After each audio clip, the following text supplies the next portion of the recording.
Hi class, I'm going to help you with Lab 47, Student Grades in 2D Array.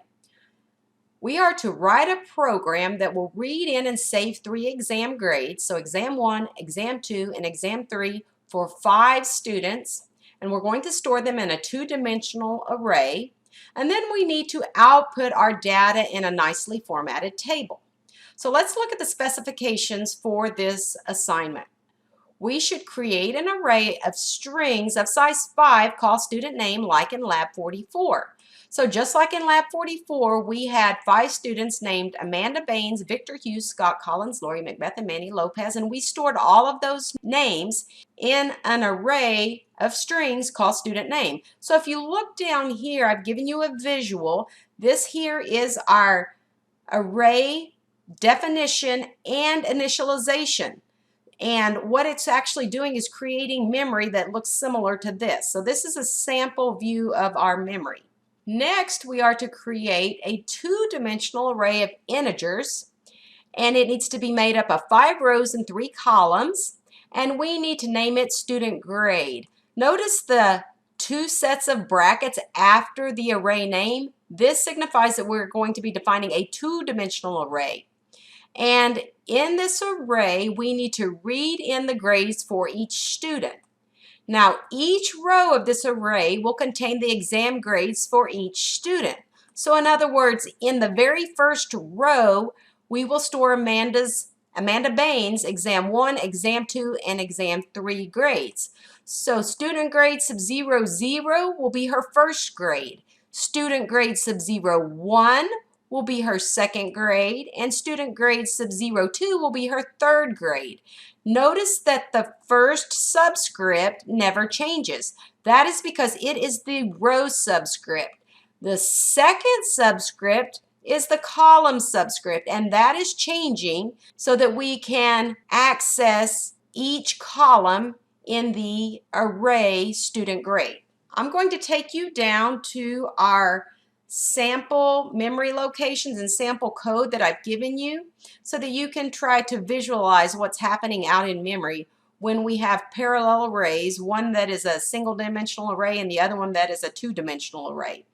Remember, our first array is our array of strings that stores each of the students' names. So what you see here above this is the subscript of each of the elements in the array.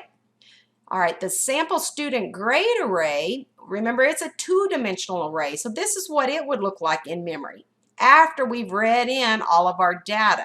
So we have rows and columns.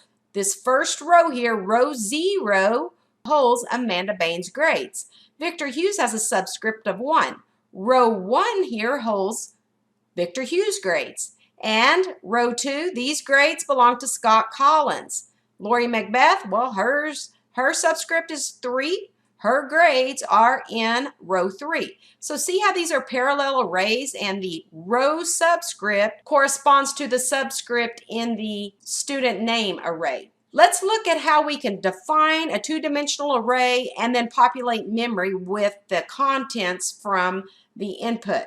First, we define 2 constants, num students set to 5 and num grades set to 3.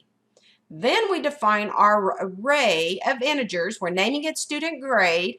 The first size declarator is a 5. The second size declarator is a 3. This defines a 5 by 3 array called student grade that's capable of storing integers. Remember that the first subscript always designates the number of rows and the second subscript designates the number of columns. So let's look at the loop that we can use to read in the values into our memory locations that we just reserved. All right, this set of nested for loops does that. We first use an outside for loop to iterate through the rows. I'm using I and J as my counters here, which will also be used as my subscript into my array.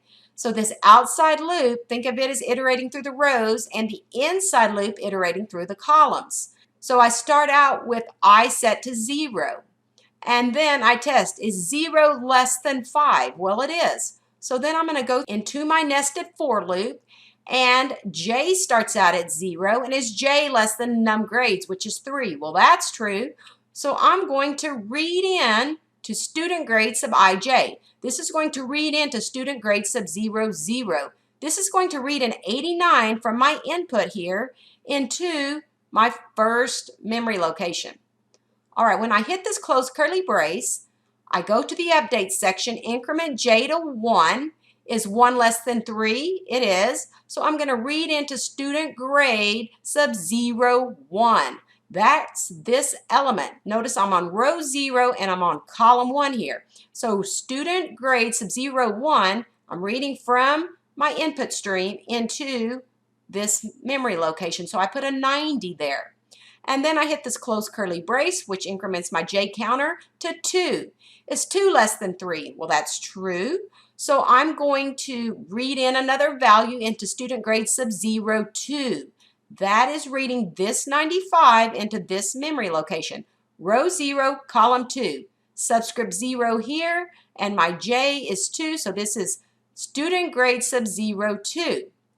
All right, when I hit this closed curly brace, I increment my counter to 3. Is 3 less than 3? That's false. So I fall out of my inside for loop. Notice it went through all of its iterations while the outside for loop stayed on its first iteration.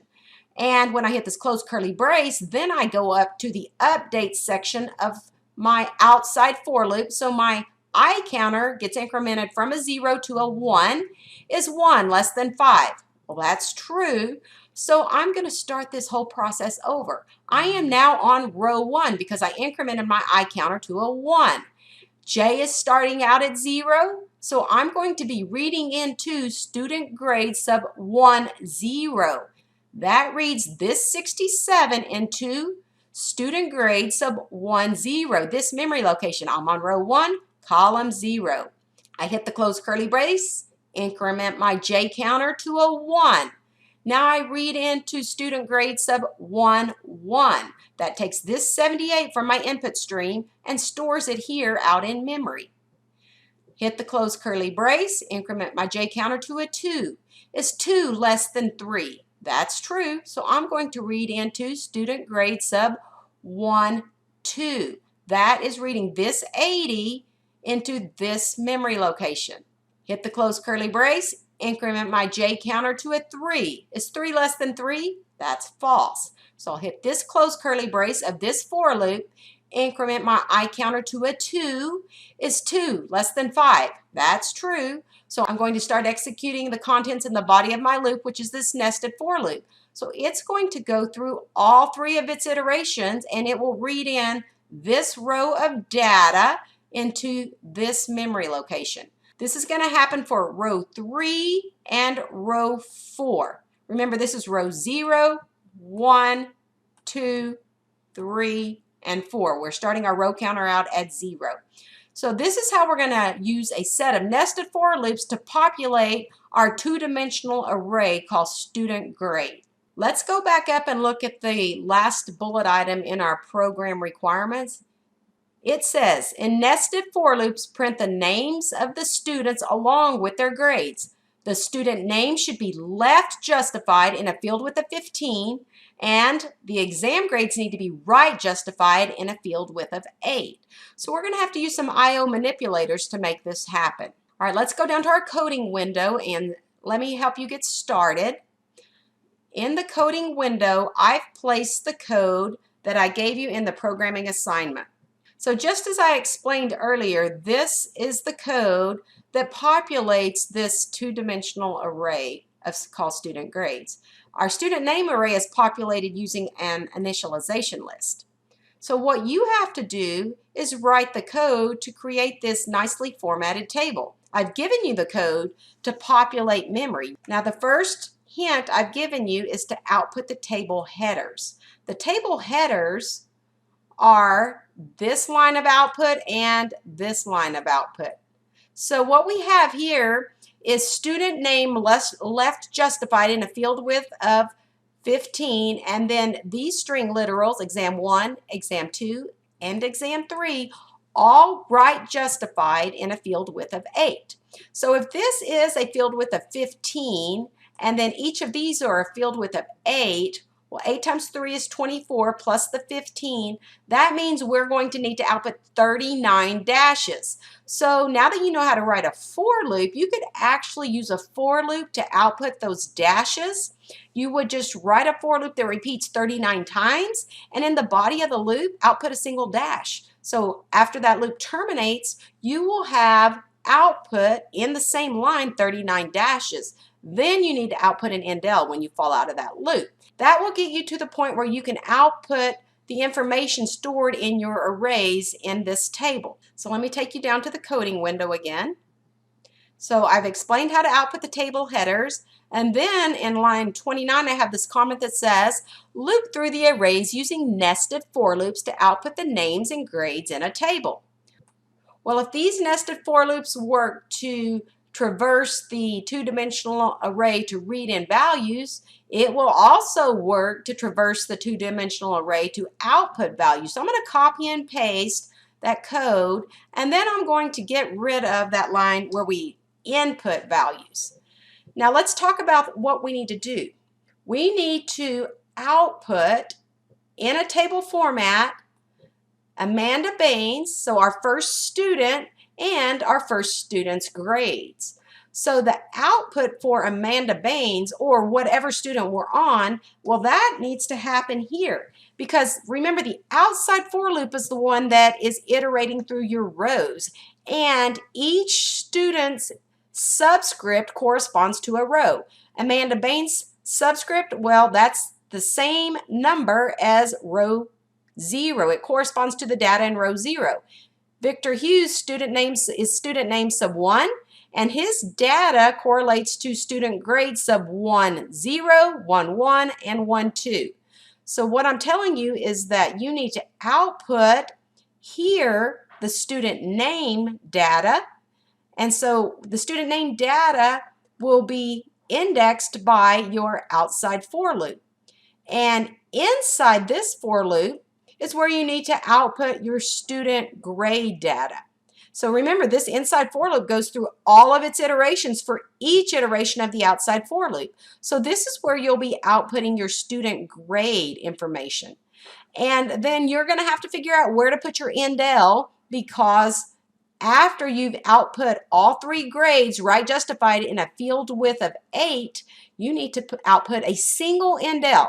Your output for your indel, big hint here, cannot be inside your nested for loop. It has to be outside your nested for loop. That is because you want this to output all 3 grades, and then you need an indel so that when you hit this close curly brace and go to the next student, you're ready to output the next student name on a new line.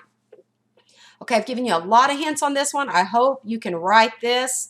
If you get stuck, please explain your problem to me and send me an email, and I will help you through it. Good luck. Bye for now.